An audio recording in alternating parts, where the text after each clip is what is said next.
तो लिस्ट तो अवतार फायर एस आ चुकी है, बट अवतार फायर एस के साथ जो एवेंजर डूम्सडे का ट्रेलर ड्रॉप होने वाला था वो काफी सारे सिनेमाज ने ड्रॉप किया है नहीं। बट जब उनसे पूछा गया तो उन्होंने बोला कि हमारे पास ट्रेलर आए नहीं। बट जब उनसे फोर्सफुली पूछा गया तो उन्होंने बोला कि हमारे पास ऊपर से अपडेट आई थी कि अवतार फायर एस के साथ एवेंजर डूम्सडे का ट्रेलर वॉच आउट नहीं कराना है। जिससे मैं खुद अवतार देखने गया था और मैंने खुद सोचा था कि हाँ फाइनली मुझे स्टार्टिंग में ही एवेंजर डूम्सडे का ट्रेलर देखने के लिए मिल जाएगा और मैं बहुत हैप्पीली हो जाऊंगा। बट अवतार फायर एस स्टार्ट हो गया और एवेंजर डूम्सडे का मैं ट्रेलर नहीं देखने के लिए मिला। तो मैंने सोचा था शायद हो सकता है कि मूवी के खत्म होने के बाद एंड ऑफ द सीन में देखने के लिए मिल जाएगा। But end of the scene भी आ गया तो हमें वहां पर भी ट्रेलर देखने के लिए नहीं मिलता है। जिससे जब काफी सारे लोगों ने सिनेमा हॉल्स के एम्प्लॉयज से पूछा कि आपने अवतार फायर एस के साथ एवेंजर डूम्सडे का ट्रेलर ड्रॉप क्यों नहीं किया, तो उनमें तो काफी सारे मतलब सभी ने ऑलमोस्ट ये बोला था कि हमारे पास ट्रेलर नहीं आया है। बट इसी के साथ उनमें तो कुछ एम्प्लॉयज बता रहे थे कि हमारे पास ऊपर से अपडेट थी कि अवतार फायर एस के साथ एवेंजर डूम्सडे का ट्रेलर वॉच आउट नहीं कराना है, मतलब पहले वीक में तो ड्रॉप नहीं करना है। बट अब सिनेमा हॉल से एवेंजर डूम्सडे के ट्रेलर को ड्रॉप क्यों नहीं कर रहा है, या फिर ऊपर से अपडेट थी या फिर कुछ और रीजन है, इसके बारे में तो अभी कोई कंफर्मेशन न्यूज नहीं आ रही है या फिर किसी ने भी क्लियरली नहीं बताया कि ये रीजन था।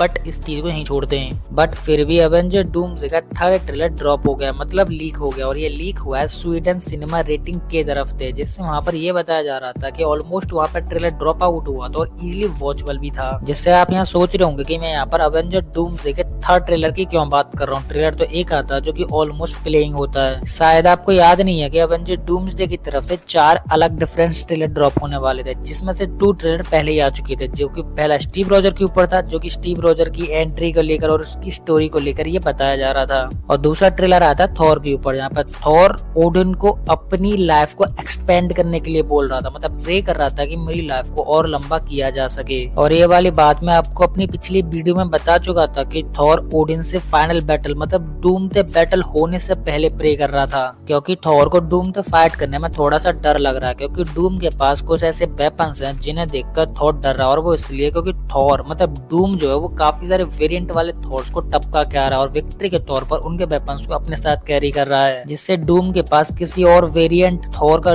चेस्ट आर्मर है और इसी के साथ उसके पास मियोनियर भी है, मतलब किसी और वेरिएंट वाले थॉर का उसके पास मियोनियर भी है। तो इस वजह से थॉर डूम से फाइट करने में डर रहा है कि हो सकता है कि वो मेरे और वेरिएंट थॉर की तरह मुझे भी खत्म कर देगा। वैसे आपको ये वाली बात तो याद ही होगी कि कैंग द कॉन्करर वाली मूवी में कैंग एक स्टोरी में ये बताता है कि मैंने थॉर वाले एक बंदे को मारा था, क्या उसका नाम थॉर था या फिर थॉर ही था, और मैंने इतने सारे एवेंजर्स को मारा कि शायद अब तो मुझे याद भी नहीं है कि मैं कितने एवेंजर्स को मार चुका हूँ। जिससे यहाँ पर तुम खुद इमेजिन करो कि जब कैंग द कॉन्करर जैसा विलन थॉर एंड एवेंजर्स जैसे कैरेक्टर्स को टपका सकता है तो वो उस टाइम पर थोड़ा नहीं बल्कि बहुत ज्यादा पावरफुल था। और ये सारी चीजें उसने काफी बार की थी। बट इसी के साथ यहाँ बात निकल कर आती है विक्टर डॉक्टर डूम की, जो कि कैंग द कॉन्करर से 100 टाइम ज्यादा powerful, brutal and crazy villain है। तो इस वजह से थॉर को डूम से थोड़ा बहुत तो डरना चाहिए, क्योंकि डूम अब तक का मार्वल का सबसे powerful, strong and brutal villain है। एक्चुअली आप ये चीज से बोल सकते हो कि ये पूरे ब्रह्मांड का आइकॉनिक विलन होने वाला है। तो शायद थॉर इसी वजह से डूम से फाइट करने में डर रहा है। बट वो है तो ओडिन सन, चाहे कुछ भी हो जाए या फिर कैसी भी कंडीशन क्यों ना आ जाए, थॉर डूम से फाइट करेगा और हो सकता है उसे बीट भी कर दे।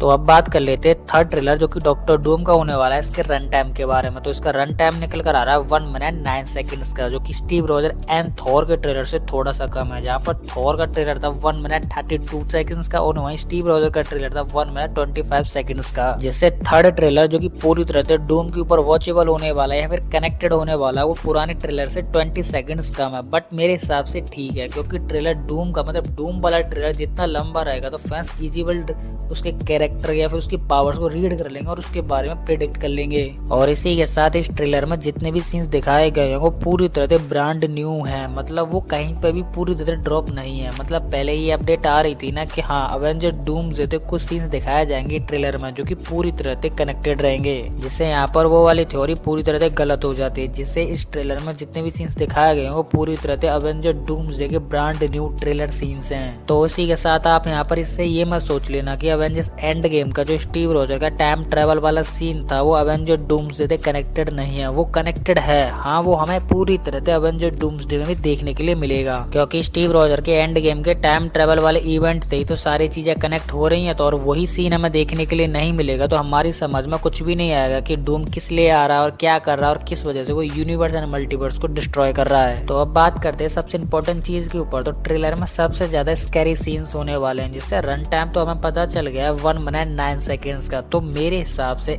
इस टॉपिक के ऊपर 5 से 6 स्कैरी सीन्स रहेंगे। तो आप सोच रहे होंगे कि स्कैरी सीन्स क्या होते हैं, तो इसका मतलब ये है कि जो फैंस मतलब जो डॉक्टर डूम को फॉलो करते आ रहा है कॉमिक एक्यूरेट से या फिर एनिमेटेड शोज से, तो वो डायरेक्टली उनको पता है कि डॉक्टर डूम की जो फर्स्ट प्योरिटी है वो ऑरा और ईगो है, जिसको कंटिन्यू करने के लिए या फिर स्टेबल करने के लिए फिर हायर करने के लिए डॉक्टर डूम कुछ भी कर सकता है, मतलब कुछ भी। जिससे हम सबको पता है कि डॉक्टर डूम बेस्ट साइंटिस्ट है, बेस्ट मजिशियन है, बेस्ट क्रिएटर है, बेस्ट ऑलोलाइजर है। बट डॉक्टर डूम ये सारी चीजें बाद में लेके आता है, वो सबसे पहले लेके आता है अपनी ईगो। और ईगो इसलिए लेके आता है क्योंकि उसे पता है मेरी ईगो रहेगी तो ये सारी चीजें स्टेबल रहेंगी। तो इसी के साथ जब यहाँ स्कैरी सीन्स के बारे में बात हो ही रही हो तो वो कुछ इस तरीके के हो सकते हैं, जिससे ये चीज मैं केवल प्रिडिक्ट कर रहा हूँ। तो जैसे डॉक्टर डूम आ रहा है, मतलब उसके सारा एरिया ब्लैकआउट हो रहा है और कैमरा उसके बैक साइड में मतलब पीछे से, और वो बोल रहा है yes I am the doctor Doom, मैं हूँ यूनिवर्स एंड मल्टीवर्स का बैक ऑफ द बोन। सब मेरे सामने झुकेंगे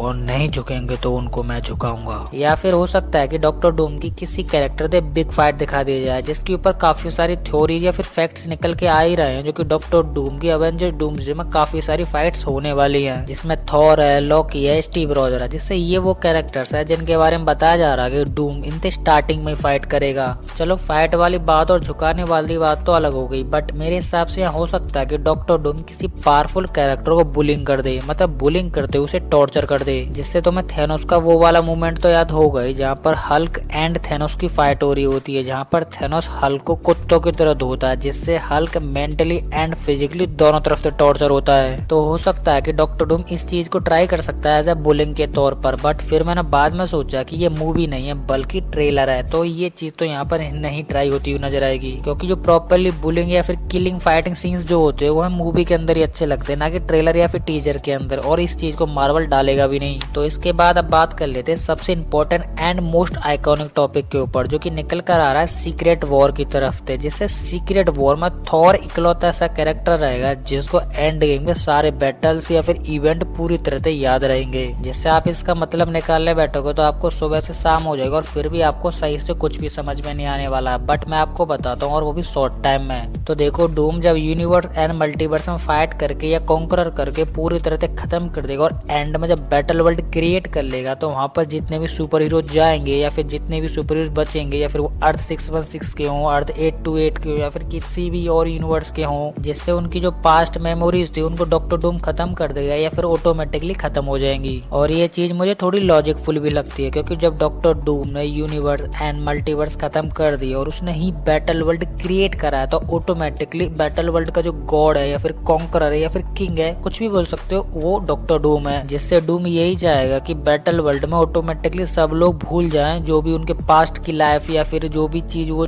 उन्हें याद थी, मुझे पूछें और मेरे बारे में ही याद रखें। और शायद तुम्हें याद होगा कि थेनोस ने भी सेम यही बोला था। जैसे 2014 का थेनोस जब फ्यूचर में आता है 6 इन्फिनिटी स्टोन्स होल्ड करने या फिर कॉन्करर करने, मैं 6 इन्फिनिटी स्टोन्स को होल्ड करके सब कुछ खत्म कर दूंगा और अपनी दुनिया अलग बनाऊंगा, जिससे ना तो किसी के पाने का, किसी भी खोने का कुछ भी गम नहीं होगा, खुशी होगी तो मेरे होने की। तो सेम बैटल वर्ल्ड में भी डूम यही चाहता है, क्योंकि बैटल वर्ल्ड डूम ने क्रिएट करा है ना। तो इसी के साथ बैटल वर्ल्ड में केवल थॉर ही इकलौता ऐसा कैरेक्टर रहेगा जैसे अपनी पास्ट लाइफ के बारे में पूरी तरह से सारी चीजें पता होंगे। और थॉर ही और दूसरा कैरेक्टर निकल कर आएगा जहां पर वो सभी कैरेक्टर्स को पूरी तरह से याद दिलवाएगा कि पास्ट में एक्चुअल में हुआ क्या था। जिसके बाद फिर से सभी एवेंजर्स एक साथ आएंगे और एवेंजर्स टीम क्रिएट करेंगे और फिर से डॉक्टर डूम के खिलाफ फाइट स्टार्ट करेंगे, उसे सीक्रेट वॉर में बैक डाउन कर देंगे।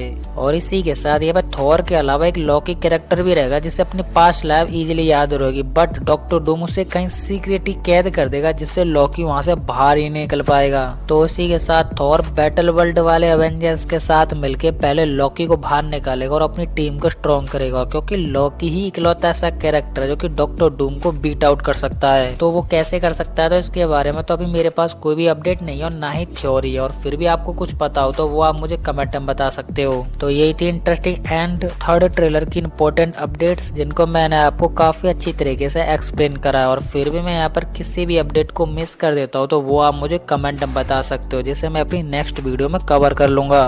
तो इसी के साथ अब ये वीडियो खत्म होने वाली है, और आपको हमारी ये इंटरेस्टिंग वीडियो पसंद है तो लाइक कर दे, और इसी के साथ आप इस चैनल पर नए हैं तो चैनल को सब्सक्राइब कर ले, और सब्सक्राइब करने के साथ साथ हमारे इस बेल आइकन को भी ऑल पर सेट कर ले, जिससे कि आपको हमारे इस चैनल की किसी भी नई वीडियो की अपडेट इजीली मिल सके। तो इसी के साथ मैं इस वीडियो को यहीं पे एंड करता हूँ। तो आप हंसते रहिए, मुस्कुराते रहिए और अपनी फैमिली के साथ खुश रहिए। तो मैं मिलता हूँ आपको किसी और ऐसे ही हमारी मजेदार वीडियो में, तब तक के लिए गुड बाय।